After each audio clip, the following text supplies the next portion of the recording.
This podcast includes graphic depictions of true crime cases and may contain explicit language. Listener discretion is advised.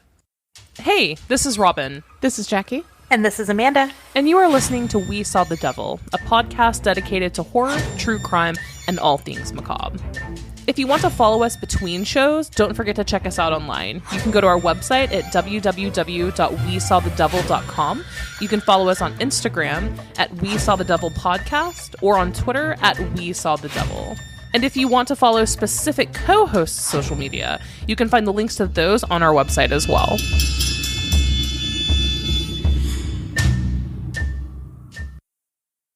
Hello, everyone, and welcome to another episode of We Saw the Devil. And tonight we are going through the batshit insane Lori Vallow updates because we can't get a week off. Luckily, things are moving along at least, right? Yeah, actually much faster than I had previously anticipated. I have to say, I knew that there would be kind of a moment where the floodgates would open, but all of a sudden this week, some really big developments have occurred. And some were postponed. So, how is everyone out there? Are you staying at home? I think everyone is getting a little stir crazy. The world is ending around us. How are you doing, Amanda? As predicted. We're not in July yet. The portal is not open yet. Just waiting for that portal. So yeah, we hope all of you are safe, washing your hands, not touching your face, and doing well in this time. I know it's been rough, not, completely joking, but it's been a rough time for a lot of people, and we hope you are doing well, and thanks for listening, as always. But yeah, let's just go ahead and get into it. So Amanda, do you want to talk about our Patreon? I do. So I wanted to thank all of our patrons, Amy, Derek, Ian, Iris, Nikki, and Shawna. And a special thank you to our executive producers, which are Ian, Iris, and Shawna. So thank you to all our patrons. And if you do want to support us on Patreon, it's patreon.com/WeSawTheDevil. We have some goodies on there, some content just for our patrons. And we will also occasionally send little goodies. So check your mail soon before the end of the month. Yes, and our executive producers will be getting an extra little goodie this month. So check your mailboxes.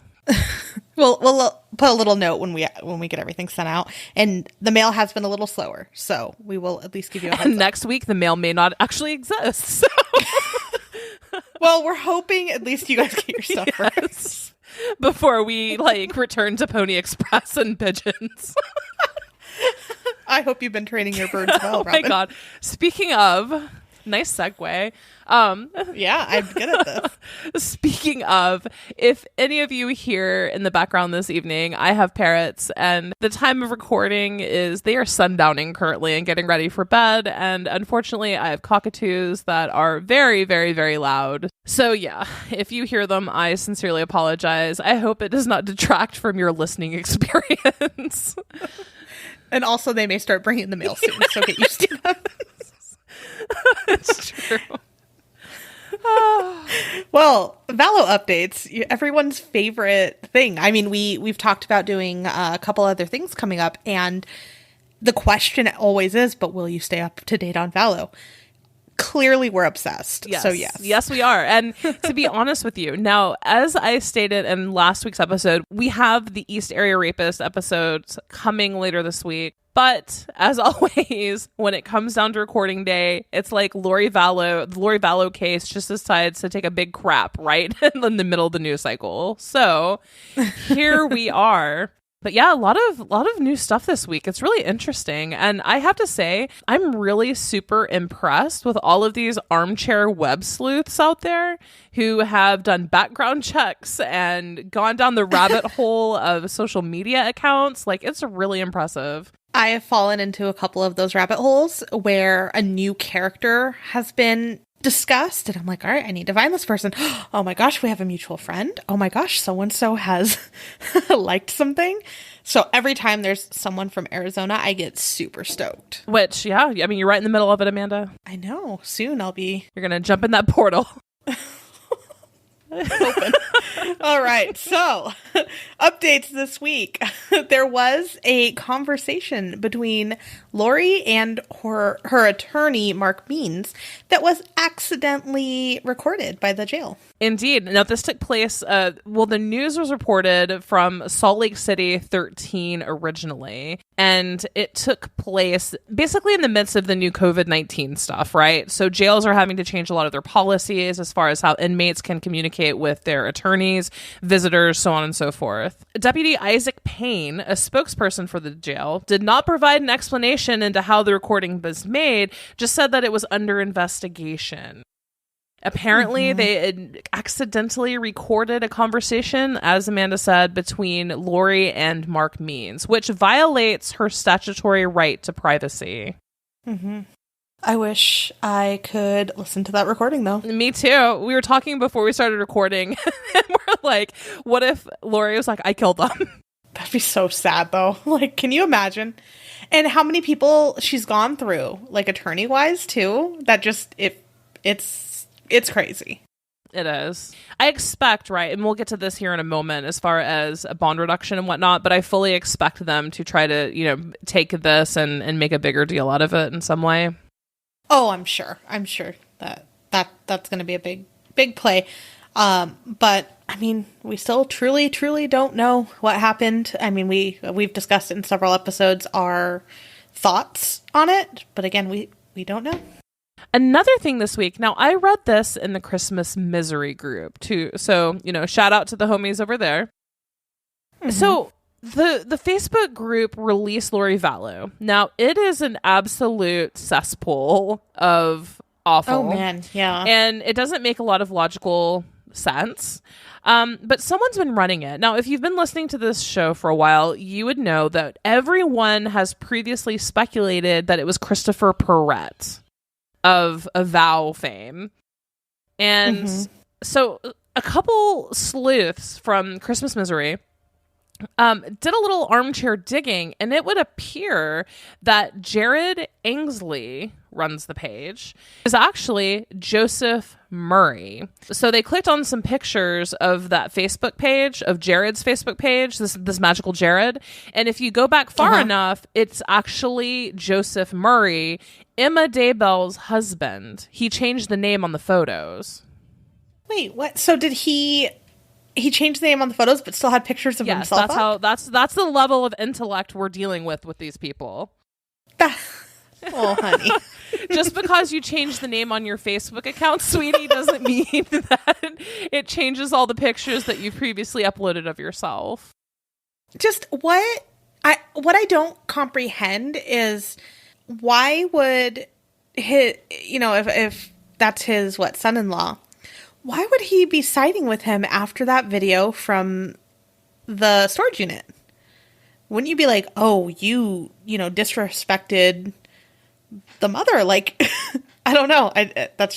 That's weird. Yeah, it's really, really weird. Which would make sense, right? So Emma, Chad Daybell's daughter, Emma, is the one that's was constantly in the news, flipping off the camera, making the weird faces. And she's a local teacher there. So it's pretty interesting, but apparently her husband does not fall far from the tree. Well, I'm really glad he changed his name. No one will figure that one out. And again, we didn't do that legwork. I don't think I'm versed in figuring out matching IP addresses, unfortunately. Yes. But that is very, very interesting that they were able to put that together. And a side note, right? So the Release Lori Vallow Facebook page has been frequently discussed in a lot of the Lori Vallow forums on Reddit, Facebook. And I find it interesting, right? Because they're constantly, like, I'm reading the most current post from them 4 hours ago here, Tuesday evening, the 14th. And breaking, ultra desperate fascist state of Idaho delays bond reduction hearing for no valid reason. Now, their entire case, right, that they're trying to make is that Lori is not speaking and not divulging where her children are because she doesn't want the state of Idaho to take and seize her children. When I think of Idaho, I think of fascist, right? Well, he's already called, is it fascist or is it Mexican? Because he's already called, this person, the admin, has already called said that Lori's staying in a Mexican jail, and then is like, oh, I'm sorry, it's the U.S., so please get it right, sir. Their entire case is that because the state of Idaho has no evidence that Lori has not been financially supporting her children. No, they did show that they had proof of that. Yes, they have shown through no transfer, money, Venmo, any sort. There has been no sort of financial support going to, I guess where they recognize that Tylee or JJ would be. And so, I mean, I guess it could be cash, maybe a stretch, unless she had like a lump sum of money that she's been taking from to give her. But I just find it, if the Lori Vallow page, that's the crux of their entire argument, is that there's no way, they have no evidence that she deserted her children. But guess what? All Lori has to do is say where they are. Well, and you know what they think about the people that say that? They have monkey skulls. Oh, gosh. I don't get it. I mean, not that she'd just be let out, because there's a lot of other things happening behind the scenes, but I don't understand what she's getting from that. And yeah, if CPS or whatever were to take her kids, it's not like they just march in and take people's kids for no reason. And then they're constantly, putting down Kay Woodcock, trying to say that that's fake drama and that there was bad blood before. So I still, maybe if someone else knows some details on that, but as far as Kay, now that they are seeking to take JJ, if everything works out, before, I don't see why she would be worried about a custody battle. Maybe I've missed something huge, but why would the adopted kid's grandparents somehow get custody of a kid if you were taking good care of it? Exactly. It makes no sense. No, it makes absolutely no sense whatsoever. Now, in lieu, right, you're still the mother. Now, and then let's not forget. Now, also a question from our YouTube channel on one of our previous episodes from J9 asked if we knew what medications JJ was on. The best that our research can produce is that he was on risperidone. That should answer that question. But yeah, I mean, the medication not being refilled, all this other stuff. So obviously that is not the actual crux of the issue. But yeah, so bottom line, the Armchair Sleuths uncovered that it's actually Emma Daybell's husband, allegedly, is the admin for this group. And since then, both Emma and Joshua have gone offline. They went private. They've been caught red-handed. So they are no longer on Facebook. Okay. Well, I have, when you mentioned earlier that they were off, I did check some of the other Daybell kids, and they are still on Facebook. So just them. So last week we talked about a police body cam when Lori was with Tylee and with Melanie Gibb, and they were in the police station discussing this missing purse, right, that Charles had taken.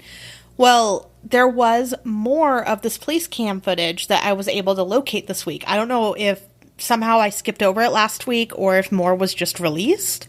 But now you can find kind of the beginning of the cam, like when she actually arrives with Tylee. And there's a part where the police actually step away for a second and they call Charles about bringing the purse. And he seemed, you can't hear Charles's side of it, but he seems to be like really urging the police to look into Lori a little bit more as far as the order that they talk about. So remember last week we talked about the possibility of her being checked in for like a mental check, right? But anyways, last week they had talked about how they were trying to get approval for like a mental check, right, for Lori. And it sounds like Charles is like, at least my guess, of course I can't hear his side, is like he's like talking to the police trying to figure it out. And the police officer's like tone changes a couple times throughout this conversation. Mm-hmm. And then it sounds like, Charles is just going to work with them and do what was told. So then they go back in after that conversation, and that's where it kind of leads off to where we had seen last week, right? So the part where he's like talking to Lori, he's talking to Tylee a little bit, they're joking around slightly.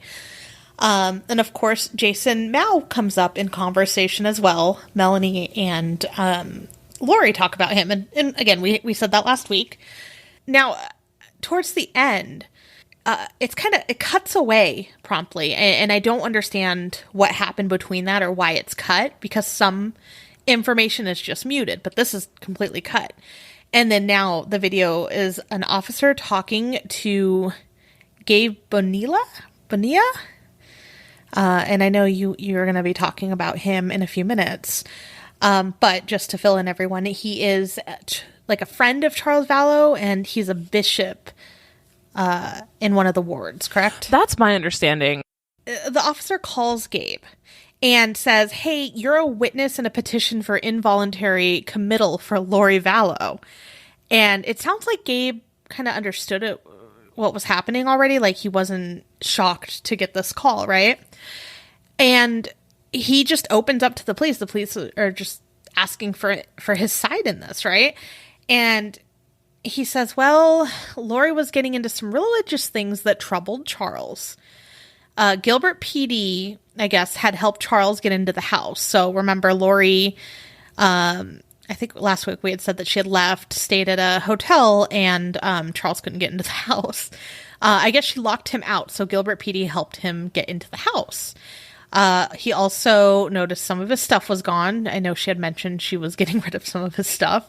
And I think a couple episodes ago, maybe towards the beginning, we talked about how at one point she had canceled his flights. And this is that time, right? He says that he was brought into a conversation at one point. So like Charles, he thinks, conferenced him into a conversation between him and Lori. He didn't realize it was live. Like, it was an actual conversation going at the time. But he says that her statements were a little irrational and accused him of something, but wouldn't specify what the something was, but like kept being really accusatory, right? And then she also indicated that Charles was not who he was. What does that sound like? Zombies. That's what I thought too. And that, if you do plan on watching that video and want to skip ahead to some of the new stuff, it's at about 33 minutes and 20 seconds. Charles at one point does mention that he wanted to see the kids as well. And her response was, you want the kids? I'll give them to you. And Gabe said that was just very strange for a mom to say. And then it kind of ends with him just saying, I want everyone to be treated the best way they can. And if Lori's in a bad state, that she gets the kind of care that, she needs, and everything's resolved in the best way possible for the poor kids. Is kind of the way that he ends it. And then that's kind of the end of the video too. So the officer thanks him for his time, and that's it. Well, also Melanie. So, we've all been really kind of curious about Melanie, right? Because it's very obvious that she has lied for Lori and Chad, right? And let's specify which Melanie. There are two characters named Melanie. This is IE. This is Gib. Melanie claims, she told the police, and at this point, the purse debacle, right? So Melanie says that she went to Lori and Charles's home because she received a message from Lori's phone. She got there and realized that it was actually Charles who had messaged her. She went on to say that she asked Charles for Lori's purse and phone. So if Melanie had actually believed that it was Lori messaging her, as she claimed, she would have had no idea that Charles stole her purse, and she would have had no idea, like no reason at all to ask for Lori's purse or phone. So she caught herself, like she got caught in a lie right there. And then the police apparently asked her, something about it. And then she just basically told them that she deleted the messages from Lori. Interesting. Well, also remember, Tylee says that she has one of the old phones and that they got a SIM card for it. So it is possible that maybe they also texted her and she was like, wait, what? Or called her, That is true too, huh? Mm-hmm. They did have a secondary working phone. So okay. I guess that's it is a possibility for sure. That is true. So again, if you want to check out the body cam footage that we're talking about, it is from Gilbert PD, and it is from January 31st of 2019. Yeah, it's super interesting. I highly recommend, if you're interested in the case, of sitting through. It's like, how long would you say? It's about 40 minutes? Yeah, I think it's like 35 minutes. And it is like, remember how I said that it kind of cuts strange? The way that Justin Lum talks about it, so again, he's for Fox 10 Phoenix, he says it's a compilation. So maybe that explains, maybe he stopped with Lori, was all done, and then, talked to other people and came back to calling Gabe. Who knows? But the compilation's from January 31st. And if you just want it all together where you don't have to search out all these videos, Reddit has a really good one on the Lori Vallow page. Yes, it does. Speaking of Gabe.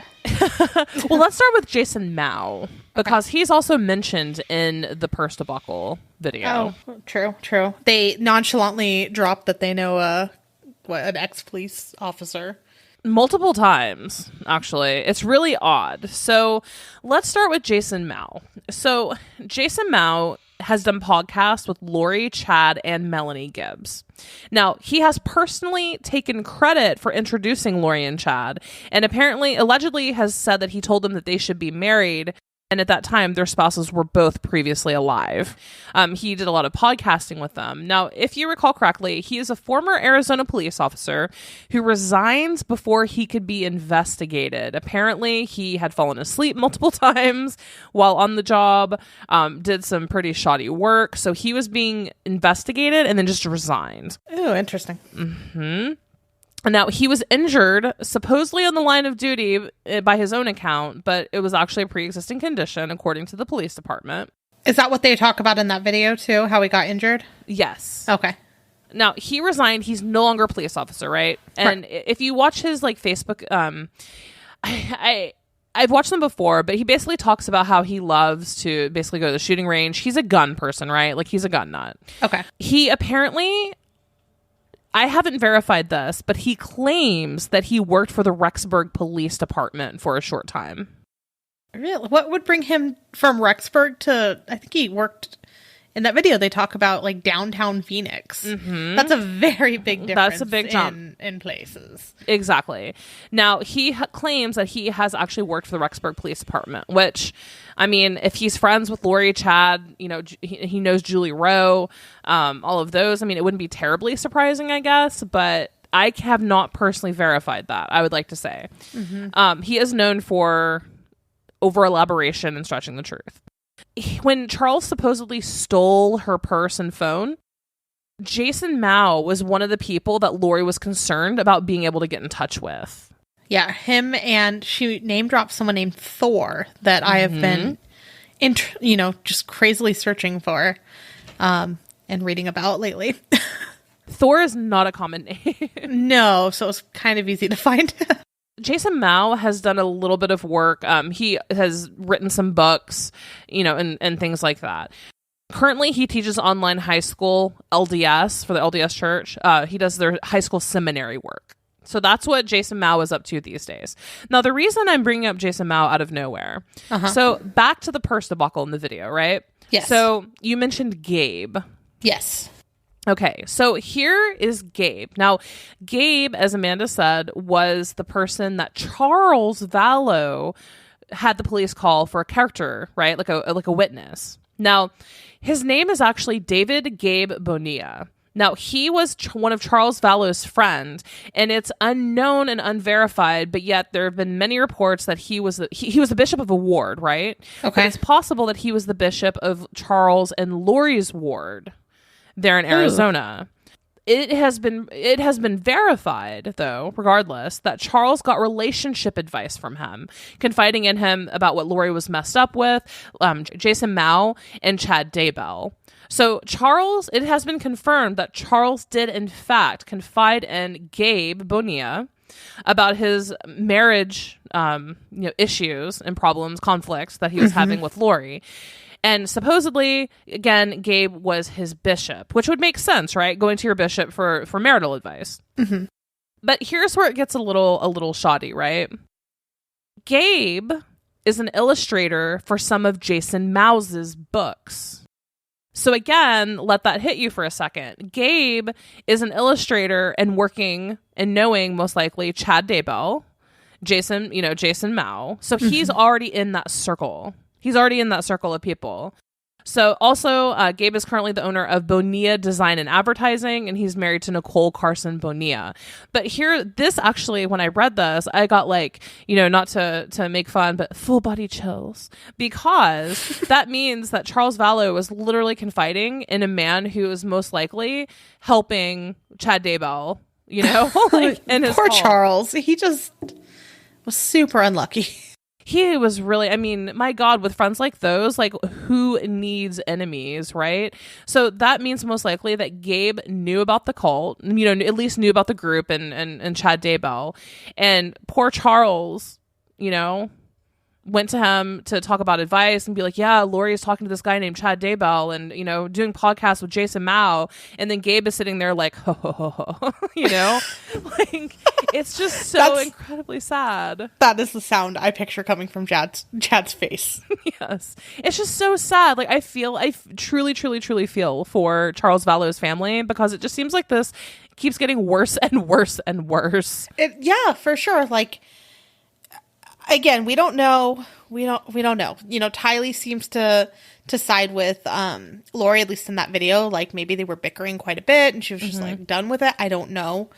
All around, on paper, he didn't seem like a bad guy. No, exactly. I mean, you know, even if he did, you know, no one deserves to really get murdered, you know, in the fashion that he was. But I just find it just so incredibly odd and weird that all of this is just so far reaching, right? Like, Charles Vallow went to his freaking ward to talk to his supposed bishop, who likewise is working with Jason Mao. You know what I mean? Right. And then it's just so crazy, like, how small the Mormon community must be between, you know, Gilbert, Arizona, where they were, and then Rexburg. Like, it seems like so many people go back and forth and knowing people. Right. And also, side note entirely, completely off topic, but Amanda and I went down the rabbit hole, I mean, and looked at Zulema. So yes. Zulema Pastinas, right? You know, married to Alex. Yes, For a couple weeks before he dropped dead on the toilet. Zulema Pastinas has a lot of connections in Rexburg, with a lot of people who ran in Lori and Charles' circle there too. Mm-hmm. Yeah, I still wish I could figure out how they got together, her and Alex, and just her direct, you know, reason to be involved in any of this. And remember, she is going, there's, photos, videos of her at Melanie with an I, her court appearances too in Arizona. Yep, that's true. So it's so weird. I hope we get resolution with all of this, because I want to know, like, this is a massive, massive, massive cast of characters, right? So added, you know, this week we got a new one, and his name is Gabe. So right, it's Jesus, like, it will never end. But it's really incredible to me how small this community is. You know, it spans we got Utah, Idaho, and Arizona, and somehow everyone knows everyone. Everyone's worked with everyone. It's crazy to me. It truly is. And even how Ian last week had said, like, what a small world, how he's run into it. Anyone I've discussed the case with that, you know, is part of LDS or anything, they're like, oh yeah, I know so-and-so, or, you know, I used to live in Rexburg. And I'm like, oh my gosh, everyone has been there. Mm-hmm. Everyone knows someone or has spoken to someone who knows someone that's been part of this in some fashion. It's just crazy. Yeah, it's insane. So what's the next thing? I mean, we kind of touched on it, but the bond reduction hearing was moved. So it is now set for April 24th. So instead of this week, it's going to be next Friday. And then if she does post bail, her address will be sealed. Which, you know, it's so hot. Rexburg is so big. She's just going to disappear into the ether, never to be heard from again. Into that trailer that Chad's looking at building. Exactly. Or whatever it is. I don't remember the name it was, but... And then also, don't forget too, so the British tabloid The Sun, right? Yes. And, you know, every tabloid has an element of truth to it, typically, when, you know, in cases like this, a nugget of truth. So The Sun on Monday, yesterday, claimed that Lori was set to, quote, walk free amid COVID-19 concerns. However, Madison County Sheriff's Office Sergeant Isaac Payne told East Idaho News that Lori Vallow would not be released because of COVID-19. Right. So, you know, a lot of jails are, and that was a big concern a lot of people had, is a lot of jails are putting people on house arrest or, you know, for nonviolent crimes, just because a lot of inmates are testing positive for COVID. Right. But Lori's just going to have to wait for that portal in July, apparently. Well, I mean, if she doesn't need to eat and, you know, she can't die, I think she'll be fine. Yes. Yes. She's translated, okay? She's translated being. So I guess, like, one last thing in terms of new players and whatnot. I want trading cards. Can you make that happen? Yes, I will, and I will license them. Thank you. Indeed. So Hector Sosa. Now, I joke frequently on this show because preparing a people, right? PAP, which I find so fucking funny. So the PAP people, they're the ones that Chad used to go to like book fairs and revival type things with. They're like, we don't know him. Like pulling a Mariah Carey, we don't know her. So Hector Sosa is part of that, preparing a people. Good friends with Chad. So on Reddit, apparently Hector Sosa's wife posted about the children. And it's a post on Reddit. Yeah. From a Facebook group, but I cannot find what group this is from. So if you know, please tag me or let me know.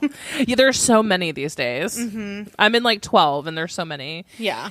And, kind of going off of what Christopher Perrette has said. Now, Christopher Perrette has stated multiple times now, the children are fine. I talked to Chad.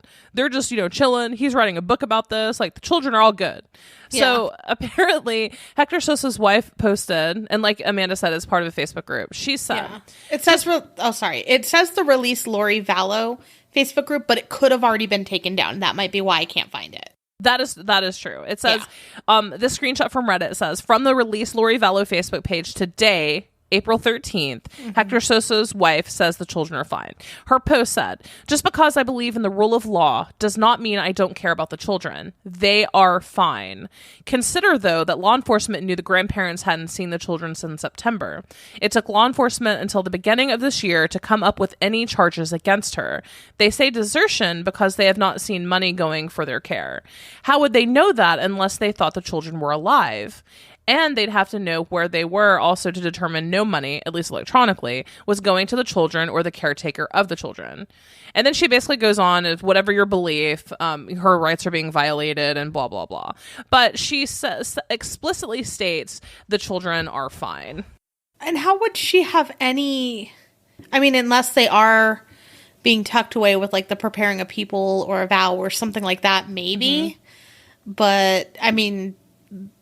the chances of that are getting slimmer every day, right? Yeah, it's true. I mean, statistics will tell you that, every day that someone is missing, the likelihood of them being alive is waning. And I think I can speak for all of us here when I say that we really, truly hope that the children are squirreled away somewhere, hidden. But statistically speaking, that's becoming more unlikely by the day.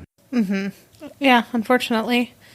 I mean, I hope we're wrong still. I have a little piece of me that still goes, they're just being kept like against their will or something like that. But I mean, not that that's great, obviously, but yeah, hoping they're alive.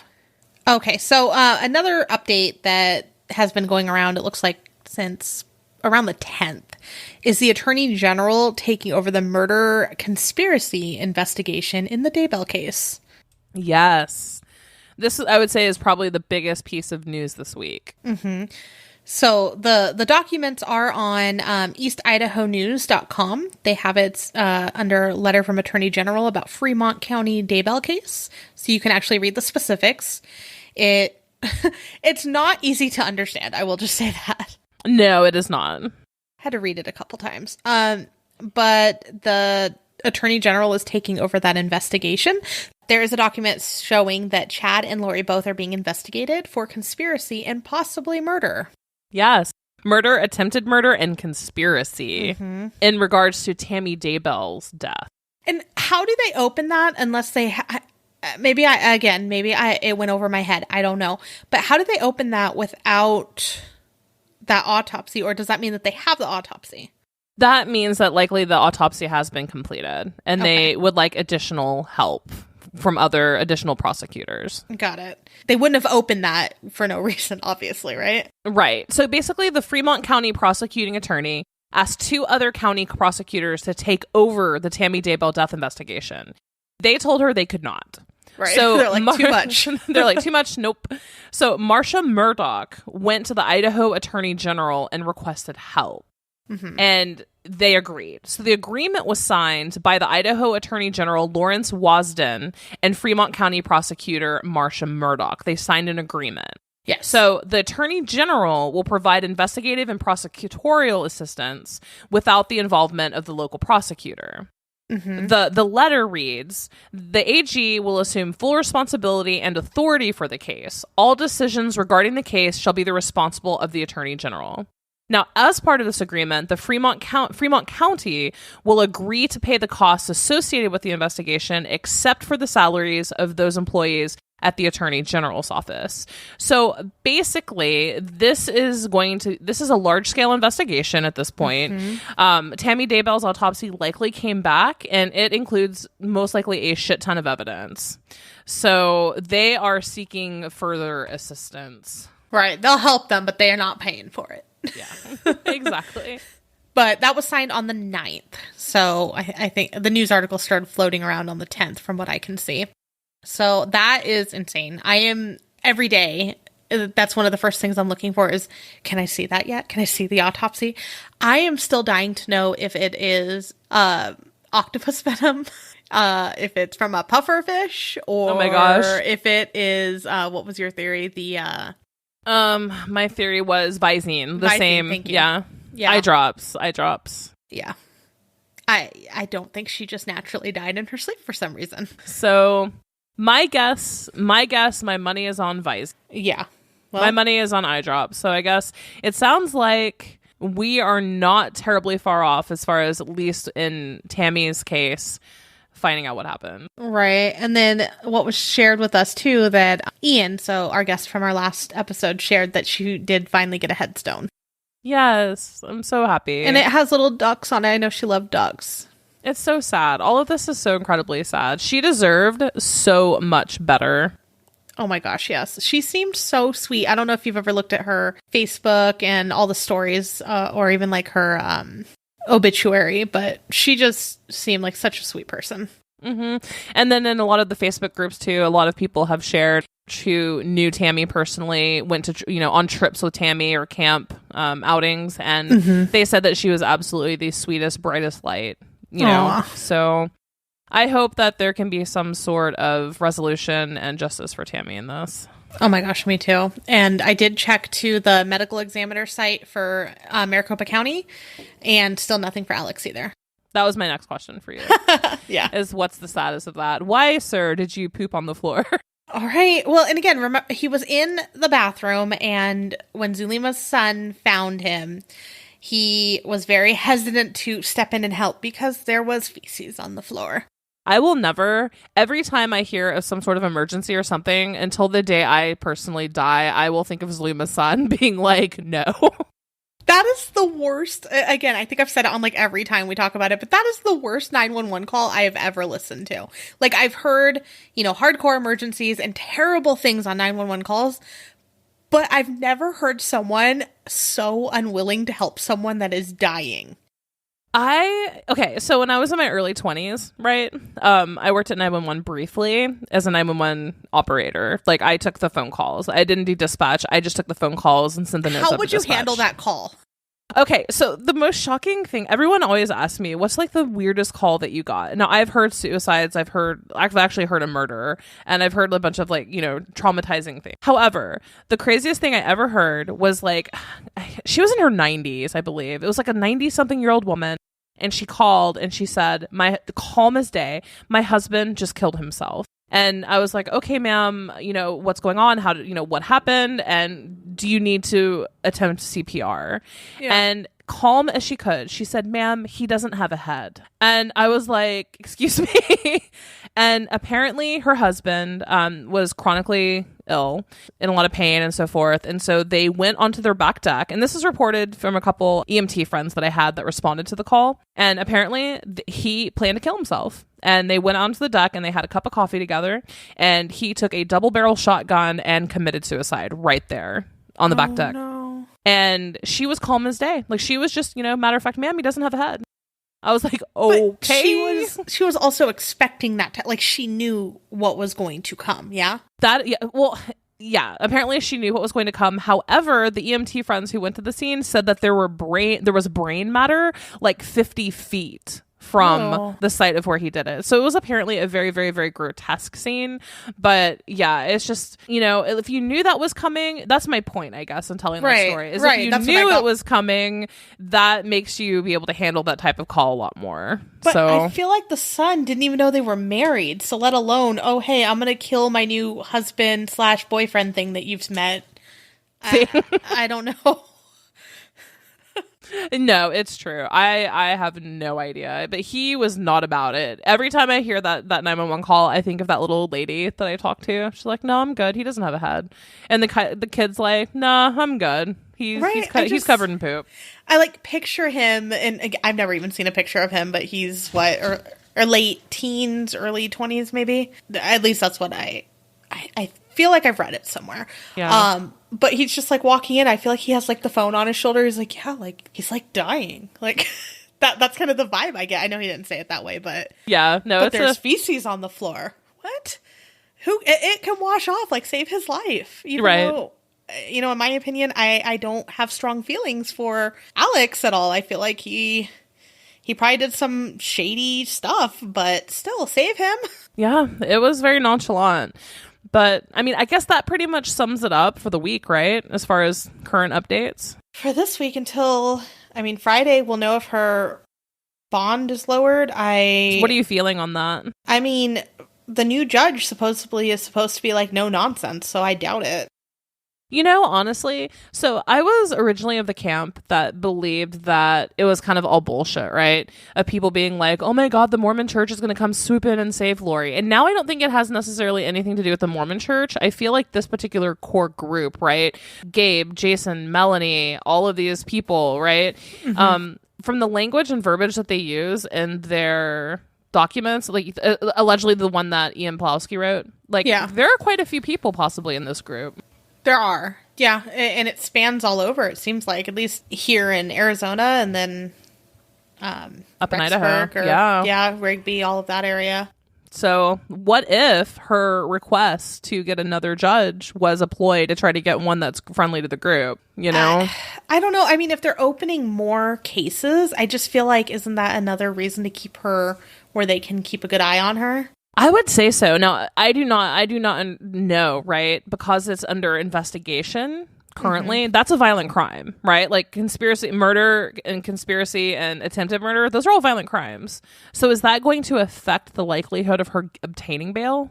I don't know if it can. Legally, I don't know. But I feel like if it's all charges within the same state, possibly.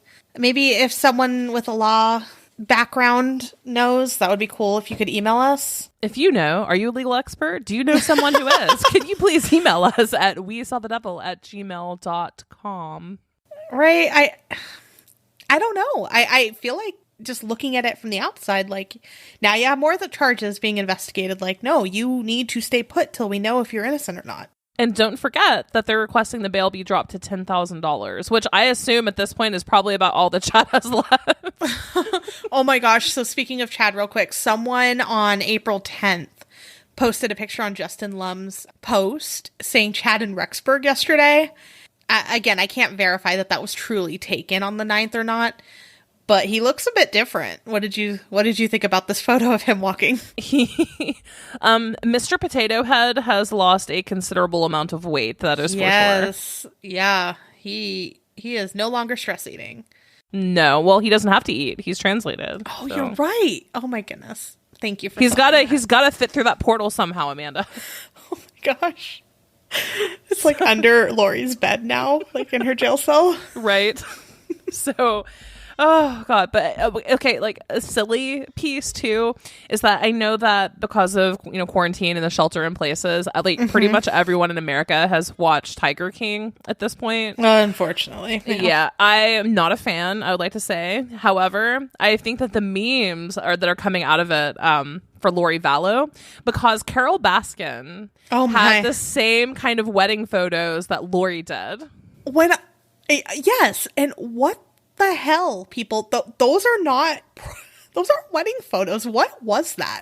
BDSM. That was the strangest shit I've ever seen. It was disturbing. Oh my gosh. I mean, at least Lori and Chad had a good photographer, that gets mad and wants money if you use their photos. Right.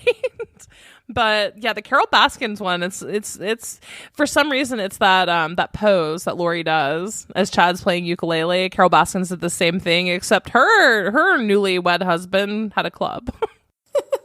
So weird. And yeah, everyone keeps going, can you do that case? We've gotten a couple messages and comments. I don't know how I feel about it. It took me a while because everyone kept going, please watch this. I want your take. So I was like, oh, okay. And I watched it and I can't get over the animal abuse, I guess. I can't either. And, you know, it's terrible. And then more information has come out after the fact that he murdered, like just cold-blooded murdered. And then did you hear about the woman's horse? No. Okay, let me ruin your life right now. So, and this is, and I'm also addressing people who have requested that we cover this case because the answer is no. A woman who was familiar with Joe apparently contacted him, and she had a horse, and she said, hey, I have to go out of town. Do you mind boarding my horse on your property for on a your while? tiger ranch? On your tiger ranch. And he said, yeah, sure, no problem. Apparently, the same afternoon, he talked to one of his employees there and said, hey, we'll say something happened. He then shoots the horse dead, cuts it up with a chainsaw, and feeds it to his tigers. And then the woman comes back from her trip and it's like, okay, I'm ready to pick up my horse. And he was like, oh, I'm sorry. Something, you know, it fell sick. Something happened to it. This man, and I cannot handle people acting like he's this like big funny celebrity and oh, he's so funny and fuck Carol Baskins. Like, he is a monster. He is an absolute monster who deserves absolutely every like ounce of prison time that he's getting. So no, I do not want to relive and like research and go into insane amounts of animal abuse. So the answer is no. Yeah, I can't do the animal abuse. I can look up a lot of things and I can read a lot, but I'm so sorry. I know if you guys want it, like there is a lot of people covering it right now. And it wasn't even him that they wanted us to cover. It was Carol. But yeah, just side note, Carol did not kill her husband. He was a drug dealer in Costa Rica and he probably got killed by a drug dealer. But yeah, let's keep blaming the eccentric woman. Well, they're saying that there's no proof that he arrived to Costa Rica from what I understand. But I have not I watched the series and I gave everyone that, but it was very hard. It was hard for me to watch and just understand that they're breeding these animals and being terrible to them, and the people that pay money for it. How dare you pay money for that? That's so awful. Dare you? And then, you know, breeding hundreds of cubs and giving them to tiny little petting zoos and like little roadside attraction zoos. It's so terrible. So no. The only time I've come across like physically have seen it happen was in, you know, some trips that we've taken out of country, and just the people that line up for that. And I'm just like, you know what you're supporting, right? Like just to take a picture with a tiger or some, you know, other exotic animal. No, don't give these people money because they're going to continue to do it. And I just feel like the amount of people that watched that and was like, oh, I want to hold a tiger. I'm like, you did not get the point in anything you just watched, please. Right, exactly. I don't know how many posts I've seen of people going, you can hold a tiger? You can pet a tiger places? Don't do it, guys. Don't do it. That's what you're funding. You're funding like literal animal farms. Right. So that's our side tangent. Yes, we've seen your comments, and we very much like, I'm happy that you're reaching out to us and wanting us to do a certain topic and continue to do it. It's just anything involving animal abuse. I'm so sorry. That is just not our forte. Yes, and speaking solely for myself, it was an entertaining show. I didn't care for it much because of the animal abuse, but yeah, I don't really care for, and it has come out since, right? Even with Doc Antle and, you know, a bunch of other people, that the way that Netflix presented the information, there are a lot of inconsistencies and basically basic lies too. So we like to try to be as factual as possible, go off of court documents, court cases. Joke. Yeah. We do joke. I'll give everyone that. But a couple people were very much misrepresented in that show as well. That's not cool. Right. Completely agree. But if you do, and this is to any and all of our listeners, right? So if you have As I stated in the beginning of this episode, we will be releasing an episode on the East Area Rapist later this week. But if you have another case that you would like us to delve into, similar to Lori Vallow, or just cover in a one episode, feel free to let us know. We are always interested in taking user requests and hearing what you have to say, feedback. And you, again, can email us at wesawthedevil@gmail.com. Twitter and Facebook, our handle is We Saw the Devil, or on Instagram at We Saw the Devil Podcast. But no animal abuse, please. Researching the East Area Rapist one almost made me cry. So I'm not good at animal death, guys. So I guess that pretty much sums it up for this week. Again, from what Amanda said earlier, check out our Patreon, become a patron, support the show. We have some goodies that we can send to you of all different kinds. And shout out social media if you have a business, things like that. So check that out. Check out our social media. And again, wash your hands. Don't touch your face. Stay safe. Until next crime.